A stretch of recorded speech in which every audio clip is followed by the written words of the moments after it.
Hello everyone, welcome back to Line CS Academy's online platform and in today's session we are going to discuss economics. So basically इससे पहले हमने अपने already 3 parts में economics को discuss कर लिया है, ठीक।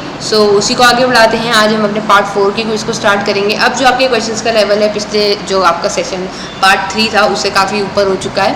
सो आई होप आप लोग तैयार होंगे इसका अपनी एनसीईआरटीज़ कवर करके। ओके, सो काफ़ी बेसिक, देखिए लॉजिक्स बेसिक होते हैं बट आप जब हम पहले ही रीड में जब हम क्वेश्चन पढ़ते हैं तो हमें बहुत ही क्वेश्चन टफ लगता है, बट उसके पीछे जो आपका लॉजिक होते हैं ना वो बहुत बेसिक होते हैं और अगर हमें वो कॉन्सेप्ट हमारे क्लियर हैं तो क्वेश्चंस बहुत ईजिली सॉल्व हो जाते हैं।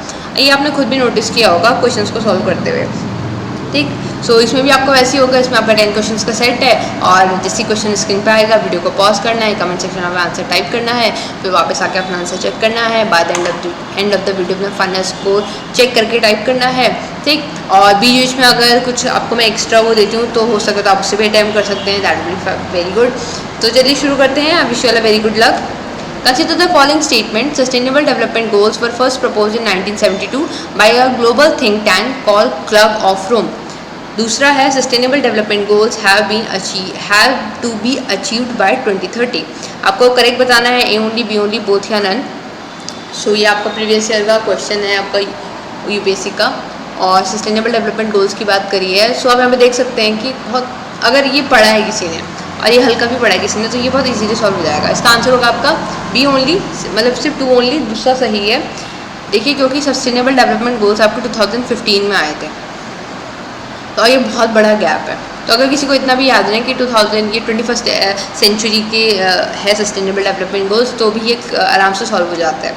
सो 2015 से पहले आपके होते थे मिलेनियल डेवलपमेंट गोल्स होते थे, ठीक है। सो उनको होने के बाद अब फिर 2015 में नए गोल्स को रखा गया, ठीक, जिसमें आपके सस्टेनेबल डेवलपमेंट गोल्स जिनको अचीव करने की आपका ईयर रखा गया है 2030, ठीक। There has been a persistent deficit budget year after year. Which actions of the following can be taken by the government to reduce the deficit? ये बोल रहा है कि बजट में हमें डेफिसिट देखने को मिल रहा है, तो क्या एक्शन है जो गवर्नमेंट ले सकती है डेफिसिट को रिड्यूस करने के लिए? Reducing revenue expenditure, introducing new welfare scheme, rationalising subsidies, reducing import duty. आपको करेक्ट बताना है 1 only, 2 and 3 only, 1 and 3 only, 1 2 3 4। क्या होगा इसका आंसर? किससे आपका जो डेफिसिट को रिड्यूस कर सकते हैं हम? आपका आंसर होगा इसमें सी 1 and 3 ओनली। देखिए अब इसको बेसिक से स्टार्ट करते हैं। डेफिशिएट मतलब यहाँ पे क्या हुआ, सिंपल से अगर लगा के चले हम कि जितना हमारा इनकमिंग है, इनकमिंग इन द सेंस मैं उसके टर्म से बोल रही हूँ, वो क्या होगा उससे ज़्यादा होगा जितना हमारा आउटगोइंग है। मतलब जितना भी हम प्रोड्यूस कर रहे हैं, जितना भी हम क्या कहते हैं, जितना हमारे पास मटीरियल आ रहा है उससे ज़्यादा हमारा बाहर जा रहा है। ये बहुत बेसिक लैंग्वेज में बता रही हूँ, ठीक है। तो यहाँ पे क्या होगा, डेफिसिट क्रिएट होगा, मतलब हमारा जितनी हमारी इनकम है उतना हमारे एक्सपेंडिचर नहीं, उससे ज़्यादा हमारा एक्सपेंडिचर हो रहा है। अब क्वेश्चन में आते हैं। अब इसी तरीके की चीज़ क्या हो रही है, बजट में हो रही है, गवर्नमेंट के बजट में हो रही है। तो जितना गवर्नमेंट के पास रेवेन्यू या जितना भी कलेक्शन आ नहीं रहा है उससे ज़्यादा क्या हो रहा है, एक्सपेंडिचर हो रहा है। तो अब उसको रिड्यूस कैसे करेंगे? रिड्यूस कैसे करेंगे? डेफिसिट को रिड्यूस कैसे करेंगे? विच मीन्स हमें या तो इसको बढ़ाना पड़ेगा या तो हमें इसको कम करना पड़ेगा, ठीक। या तो हमें अपना एक्सपेंडिचर कम करना होगा, ठीक है, या हमें क्या करना पड़ेगा, अपना रेवेन्यू बढ़ाना पड़ेगा। ये 2 चीज़ें हमारे पास है करने के लिए। अब देखते हैं, पहला था रिड्यूसिंग रेवेन्यू एक्सपेंडिचर। हाँ, अगर हम वापस से उसमें जाएं कि जितना हमारा क्या बोलते हैं, जितना हमारा रेवेन्यू है वो, क्योंकि यहाँ पे ये वाला सिस्टम था हमारा कि हमारा एक्सपेंडिचर ज़्यादा है। सो अगर हम इसको रिड्यूस करते हैं तो हमारा डेफिसिट कम होगा, ठीक है। तो पहला ऑप्शन हो सकता है। तो जहाँ पे पहला नहीं वो कैंसिल हो गया, अपर 2 कैंसिल हो गया। दूसरा introducing a new welfare scheme. अच्छा आप देखिए वेलफेयर स्कीम्स जब इंट्रोड्यूस की जाती हैं तो उसमें क्या होता है, आपकी सब्सिडी प्रोवाइड होती हैं बहुत बड़े अमाउंट में। क्या है, गवर्नमेंट का जो शेयर होता है वो बहुत बड़े अमाउंट में जाता है इन कंपैरिजन टू कि जो पब्लिक का शेयर है, ठीक। सो अब इससे क्या हो रहा है, ये एक्सपेंडिचर बढ़ा रहा है कि ये इनकम बढ़ा रहा है? ये ऑब्वियसली हमारा एक्सपेंडिचर बढ़ा रहा है, तो हम ये नहीं करेंगे। तो 2 आपका कैंसिल हो जाएगा, तो आपका ये भी आंसर सही है। अब आपका आंसर हो सकता है ए या डी, सी में से, ठीक। Rationalising the subsidies. देखिए अब सब्सिडीज़ तो गवर्नमेंट प्रोवाइड करती है। फॉर एग्जांपल अगर आपका 1000 का सिलेंडर है, ओके, गैस सिलेंडर है, एलपीजी सिलेंडर है, तो उसमें गवर्नमेंट कुछ लेवल पे सब्सिडी प्रोवाइड कर रही है। अब यहाँ पे वो क्या करेंगे, बंद तो एकदम से कर नहीं सकते, तो वो क्या करेंगे, रैशनलाइज करेंगे। रैशनलाइज कैसे करेंगे, कुछ लॉजिकल रीज़न देंगे। फॉर एग्जांपल कुछ टाइम बाद फिर गवर्नमेंट ने अनाउंस किया कि अगर कोई भी अपनी जो वेल ऑफ लोग हैं अगर वो अपनी सब्सिडीज़ छोड़ना चाहते हैं तो वो छोड़ सकते हैं। अब अगर मैं अपनी सब्सिडी छोड़ रही हूँ तो गवर्नमेंट पे जो ये एक्स्ट्रा बर्डन पड़ रहा है एक्सपेंडिचर का वो कम होगा, तो एक्सपेंडिचर कम होगा तो हमारा डेफिसिट क्या होगा, रिड्यूस हो जाएगा। और रिड्यूसिंग इम्पोर्ट ड्यूटी से वैसे भी ऑप्शन से कट गया था तो इधर डिस्कस करने का मौका ही नहीं मिलता। और आपका आंसर होगा 1 और 3। आई होप आप लोगों को थोड़ा क्लियर हुआ होगा ये। Establishment of payment banks is being allowed in India to promote financial inclusion. Which among of the following is less are correct in this context? Mobile telephone companies and supermarket chains that are owned and controlled by residents are eligible to be promoter of payment banks. The payment bank can issue both credit card and debit cards. Payment bank cannot undertake lending activities. And your options are 1 and 2 only, 1 and 3 only, 2 only, 1, 2, 3. आपको correct बताना है इसमें से payment banks के बारे में, ठीक। और आपका आंसर होगा इसमें बी, विच मीन्स 1 और 3 ओनली। देखिए आपके जो पेमेंट बैंक होते हैं, ठीक, ये आपके नॉर्मल बैंक्स जैसे नहीं होते हैं, ये डिफरेंशिएटेड बैंक्स में आते हैं। नचिकेत मूर कमेटी ने आएगा आपका इसका रिकमेंडेशन दिया था कि इस तरीके के बैंक्स होने चाहिए। इससे क्या होगा कि आपके जो बहुत ही बेस लेवल पे जो आपका बैंकिंग इंस्टीट्यूशंस है ना, एक तरीके से कुछ मॉडिफाइड फॉर्म में वो आपका हो जाएगा। तो इनकी खासियत क्या होती है, ये 1 लाख तक का डिपॉजिट एक्सेप्ट कर सकते हैं, ठीक है। ये क्या कर सकते हैं, ये लैंडिंग एक्टिविटीज़ इनके लिए रिस्ट्रिक्टेड होती हैं। ये डेबिट कार्ड इशू कर सकते हैं बट ये क्रेडिट कार्ड इशू नहीं कर सकते हैं, ठीक। ये इनके लिए मना होता है क्रेडिट कार्ड इशू करना। तो अब आप इस क्वेश्चन में आते हैं। Telephone companies, supermarket chains that are owned and control by resident are eligible for promoter. Yes, याद देखिए यहाँ पे रेसिडेंट वर्ड यूज़ किया, सिटीजन वर्ड यूज़ नहीं कर रखा है। तो अगर कोई टेलीफोन कंपनीज है, for example Airtel bank, Airtel payment bank सुना होगा आप लोगों ने, ठीक।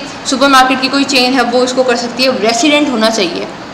दूसरा यहाँ पे ऑप्शन था कि payment banks can issue both credit card and debit card. अभी हमने देखा डेबिट कर सकता है, क्रेडिट नहीं कर सकता, तो 2 को कैंसिल करा और सीधा हमारा आंसर आ गया 1 और 3। तीसरा बिल्कुल ठीक है, can not undertake landing activities, landing activities इनके लिए अलाउड नहीं होती हैं। In the context of the following, do you sometime find the term amber box, blue box, green box in the news? Which of the following, मतलब किसमें से किसके context में हमें ये टर्म सुनने को मिलते हैं? WTO affairs, which is world trade organisation affairs, SAARC affairs, UNFCCC affairs, या फिर united India European union negotiation on FTA। FTA stands for free trade agreement. तो आपको बताना है किसके कॉन्टेक्स्ट में इससे रिलेटेड बात होती है। बहुत बेसिक, बहुत इजी क्वेश्चन है, इसको मैं बहुत इजी क्वेश्चन रखूँगी और ये आपका IAS में आ रखा है।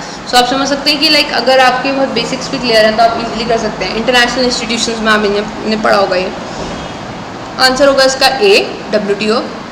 सो जब हम वर्ल्ड ट्रेड ऑर्गेनाइजेशन को पढ़ते हैं तो वहाँ पे हम देखते हैं कि कुछ उन्होंने इस तरीके के स्लैब्स क्रिएट कर रखे हैं, बॉक्सेस विद कलर्स करके, ठीक है। Green box, blue box, amber box, यहाँ पर ना सब्सिडीज टाइप में कुछ रखी हुई हैं। इतना डिटेल हम नहीं जाएंगे, आप बस इतना याद रखिए कि आपका WTO फेज है। बाद में फिर ये आगे अगर डिस्कस होता है तो इंस्टीट्यूशंस में हम इससे कभी डिस्कस कर लेंगे। Which of the following slash are included in capital budget of the government of India. आपको बताना है कैपिटल बजट में क्या इंक्लूड किया जाता है। Expenditure on acquisition of asset like road, building, machinery, loans received from foreign government, loan and advances granted to the state and union territory. आपके option है 1 only, 2 and 3 only, 1 and 3 only, 1, 2, 3 only. किसको capital budget में रखा जाएगा? Answer होगा इसका D, 1, 2, 3 only. देखिए capital budget में वो चीज़ें आपको देखने को मिलती हैं जिससे आपका एसेट जनरेशन में काफ़ी हेल्प देखने को मिलती है। तो पहला जो हो गया, अगर हम रोड बनाने में रोड बनाने में आपका एक्सपेंडिचर कर रहे हैं, बिल्डिंग बनाने में कर रहे हैं, मशीनरी कर रहे हैं, तो ये एसेट्स हैं, ठीक है। जब ये एसेट्स हैं तो इसमें एक्सपेंडिचर करेंगे तो ये कैपिटल बजट में आएगा। सो 1 तो आपका आंसर होगा, तो जहाँ पे 1 नहीं होगा कैंसिल हुआ, B आपका गया। अब आपका ये होगा आंसर या तो A, C या D। अब loan receive from foreign government, अगर हमें फॉरेन गवर्नमेंट से लोन मिल रहा है तो हम उसका क्या करेंगे? 2 चीज़ें हो सकती हैं, बट उसमें मोस्टली ये देखा जाता है कि उसका एसेट उसमें यूज़ किया जाएगा, गवर्नमेंट उसका जो इंटरनल आपके उसमें यूज़ करेगी। तो आपका सेकेंड भी आपका क्या होगा, कैपिटल बजट में आएगा। और आपका ये भी आंसर कर जाता है और आपका आंसर A या D में से होगा। Third, loans and advances granted to the state government and union territory. So ये ऑब्वियसली होगा आपका, क्योंकि ये भी आपको इस तरीके से कैपिटल पेमेंट्स में दिख रहा है। Which of the following best describe the term import cover, क्या डिस्क्राइब करता है? It is the ratio of value of import to the GDP of a country. It is the total value of import of a country in a year. It is a ratio between the value of export and that of the import between two countries. It is the number of months of import that could be paid for by countries international reserve. आपको बताना है कि क्या इसमें से import cover के बारे में सही डेफिनेशन है. आंसर होगा इसका डी. इम्पोर्ट कवर किसे बोला जाता है कि अगर number of months of import that could be paid for by a countries international reserve. So country का जो इंटरनेशनल रिजर्व है उससे कितना मंथ का इम्पोर्ट पे किया जा सकता है, ये इम्पोर्ट कवर में इसको कंसिडर किया जाता है. ना GDP से इसका कोई रिलेशन नहीं है यहाँ पे, ठीक है, ना कि टोटल वैल्यू ऑफ इम्पोर्ट से रिलेशन है, ना कि एक्सपोर्ट इम्पोर्ट से रिलेशन है, ये इसका मतलब. With reference to Indian economy, consider the following statement: bank rate, operation, open market operation, public debt, public revenue. Which of the above slash are components of monetary policy? 1 only, 2 and 3 only, 2 3 4 only, 1 2 only, 1 3 4 only. आपको बताना है इसमें से monetary policy के tools कौन कौन से, component कौन कौन से. बहुत इजी क्वेश्चन आ गया ये. आंसर होगा इसका सी, 1 and 2 ओनली, क्योंकि बैंक रेट और ओपन मार्केट ऑपरेशंस आपकी मॉनेटरी पॉलिसी में आते हैं. ये तो आपको मॉनेटरी पॉलिसी में सुनने को भी नहीं मिलते, सुनने को इन द सेंस कंपोनेंट में नहीं मिलते हैं, ठीक. सो बैंक रेट हो गया आपका, ओपन मार्केट ऑपरेशन हो गया. वैसे ये कई बार डिस्कस हो चुके हैं, तो आई होप जो लोग क्वेश्चंस को अटेम्प्ट कर रहे हैं क्या वो अगर वो चाहें तो कमेंट सेक्शन में इनकी बेसिक डेफिनेशंस बता सकते हैं. बहुत ईजी है, इसलिए मैं इनको डिस्कस नहीं कर रही हूँ क्योंकि इससे पहले कई बार डिस्कस हो चुके हैं. आप कमेंट सेक्शन में बता सकते हैं, औरों को भी इनलाइट करें, ओके, आपका भी रिविजन हो जाएगा. With reference to inflation in India, which of the following statement is correct? Controlling the inflation of in India is responsibility of Government of India only. Reserve Bank of India has no role in controlling inflation.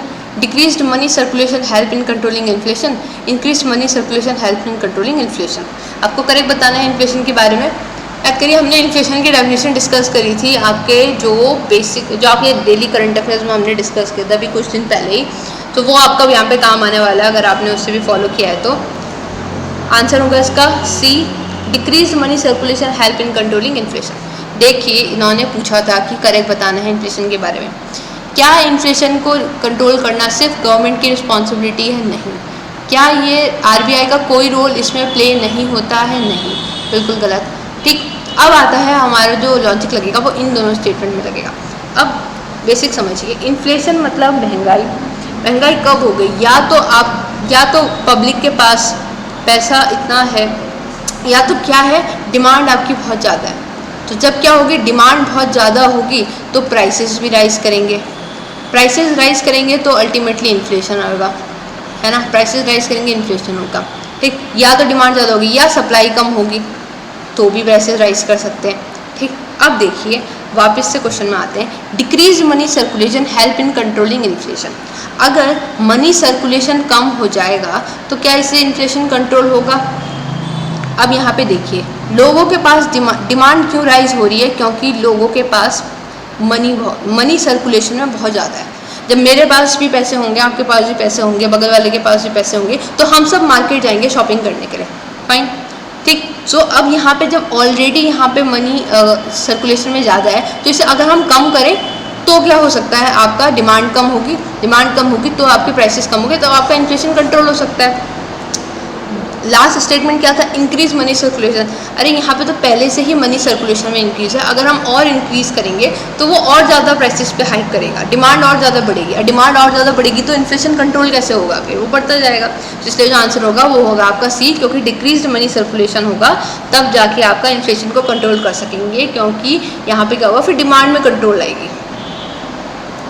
The substitution of steel for wooden plough in agriculture production is an example of. किसका example है? Labour augmenting technology process, capital augmenting technological process, capital reducing technological process, none of the above. ये आई के सबका macro economics का topic है शायद जहाँ तक मुझे याद है, ठीक. सो इसका आंसर होगा आपका B, capital augmenting technological progress. कैसे होगा? देखिए ये दो होते हैं, ये तो नहीं होता कुछ शायद आएगा, ये दो पढ़े हैं. So labour augmenting technological process क्या होती है कि ऐसी प्रोसेस जहाँ पे क्या होगा, आपके लेबर के स्किल्स डेवलप होंगे, स्किल्स बढ़ेंगे, ठीक. कैपिटल ऑगमेंटिंग टेक्नोलॉजिकल प्रोसेस क्या होगा कि जो प्रोडक्शन होगा उसकी क्वालिटी में इंक्रीज होगा। अब देखिए यहाँ पे पहले वुडन फ्लफ का यूज़ कर रहे थे, उसको रिप्लेस किया स्टील के उससे। अब जब वो स्टील के उससे रिप्लेस करेंगे तो इससे आपका प्रोडक्शन में इंक्रीज आएगा, काम जल्दी होगा तो वो ज़्यादा काम कर सकते हैं। जितना काम पहले वो एक दिन में वुडन फ्लफ से कर रहे थे उतना वो स्टील फ्लफ से और जल्दी कर सकते हैं। तो क्या होगा, आपका यहाँ पे कैपिटल में इंक्रीज आएगा। तो इसलिए जो आंसर होगा वो होगा आपका बी। लास्ट क्वेश्चन आज का, decrease in tax to GDP ratio of a country indicates which of the following. क्या बताता है? Slowing economic growth rate, less equitable distribution of national income, one only, two only, both, one two, neither one और two. आपको बताना है कि अगर tax to GDP ratio में डिक्रीज होगा तो क्या इसके इंडिकेट्स होंगे। आपका आंसर होगा इसमें बी, सिर्फ टू से होगा। देखिए क्या बोला है इसने, टैक्स टू जीडीपी में क्या होगा, ये रेशियो आपका क्या हो रहा है, डिक्रीज, कम है। ये कब होगा, जब आपका डिनोमिनेटर क्या होगा, बड़ा होगा। जब डिनोमिनेटर बड़ा होगा तब तो यहाँ पे ही छोटा आएगा। इन्वर्सली प्रोपोर्शनल रिलेशन दिख रहा है ना, जब डिनोमिनेटर बड़ा होगा तब तो यहाँ पे जो डिजिट, जो आंसर आएगा इन दोनों के रेशियो का, वो स्मॉल डिजिट में आएगा। स्मॉल डिजिट में मतलब वो डिक्रीज हो रहा होगा। अब डिनोमिनेटर में क्या है, जीडीपी, इसका मतलब आपका जीडीपी क्या है, बढ़ रहा है।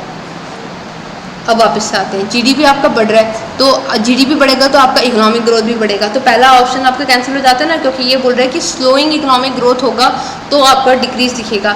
जब ज़्यादा इकोनॉमिक ग्रोथ होगा तो आपका यहाँ पे डिक्रीज में दिख सकता है।